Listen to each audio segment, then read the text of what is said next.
নমস্কার, আমার আসাম ব্লগে আপনাদের সবাইকে অনেক অনেক স্বাগত। আজকে যেহেতু রবিবার, সকালবেলা উঠতে দেরি হয়ে গেছে, মোটামুটি 8টা বেজে গেছে। তাই ভাবলাম কি বানাবো সকালবেলা। এই আটা নিয়ে একটু ময়াম দিয়ে তেল দিয়ে মেখে ভাবছি যে কালকে ছোলার ডাল আছে, লুচি করে দিই, ছোলার ডাল দিয়ে লুচি খেয়ে যাবে।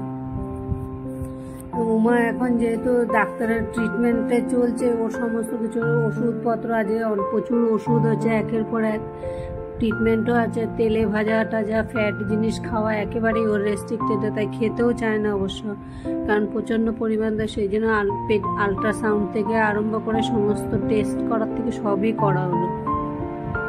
তেমন একটা কিছু ধরা পড়েনি, কিন্তু অনেক কিছু প্রবলেমে ভুগতে আছে।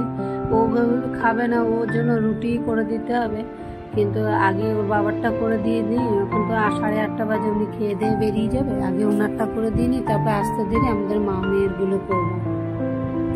আর যেহেতু ভিডিও আজকে কি করেছি, মোবাইলটাকে শর্ট ভিডিও করবো বলে লম্বা করে লাগানোর জন্য সমস্ত আধার মধ্যে হয়ে গেছে, তো সব ভিডিওটা একদমই ভালো হয়নি। যেহেতু লং ভিডিও করতে গেলে যেভাবে করে ধরে, ওটা না করে আমি ভাবছিলাম যে শর্ট ভিডিওর জন্য একটা দুটো নেব, কিন্তু সমস্তটা এরকমই হয়ে গেল, কিন্তু করার কিছু নেই।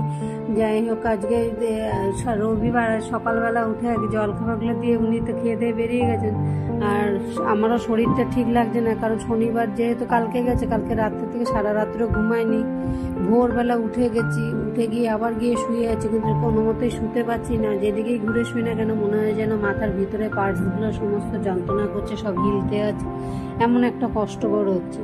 কিন্তু আর পারছি না থাকতে, সেই জন্য নেমে পড়লাম বিছনার থেকে। যতটুকু পারি কাজকর্মগুলো তো সেরে নিই, করে দিই ওদেরগুলো দিয়ে। এখন বিকালবেলার দিকে মোটামুটি সারাদিন আর কিছু রান্না বান্না কাজ কোনো কিছুই করিনি, সারাদিন শুয়েই আছি, আধা শুয়ে আধা বসি, আবার আধা ঘরে কাজকর্ম করি, আবার গিয়ে শুয়ে পড়ি, এই করে করে সারাটা দিন গেল।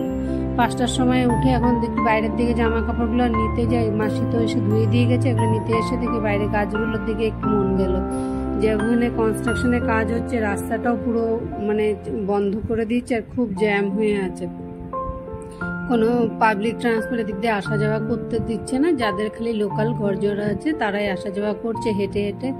আর এখানে সমস্ত দেখুন, আকাশটা কত সুন্দর লাগছে দেখতে, একদম ঝলমল করছে আকাশটা, এত সুন্দর লাগছে। আর এখানে উপরে ফ্ল্যাগগুলো দেখে চলুন ভিতর দিকে যায়, ভালো লাগছে না কিছুক্ষণ হাঁটতে। আজকের মতো ব্লগটাকে এখানেই শেষ করছি, আবার দেখা হবে পরের আরেকটি ব্লগে। এখন গিয়ে সন্ধ্যাবাতি দিয়ে নিজের জন্য একটু সিদ্ধ ভাত করে খাবো ভাবলাম, তাও দেখি আলু নেই, কি দিয়ে আর সিদ্ধ ভাত খাবো, আলুও নেই, কুমড়োও নেই, সেই জন্য ডিম একটা সিদ্ধ দিয়ে এখন 7টা বাজে, আগে ভাতটা খেয়ে নিই। আজকের মতো ব্লগটা এখানেই শেষ।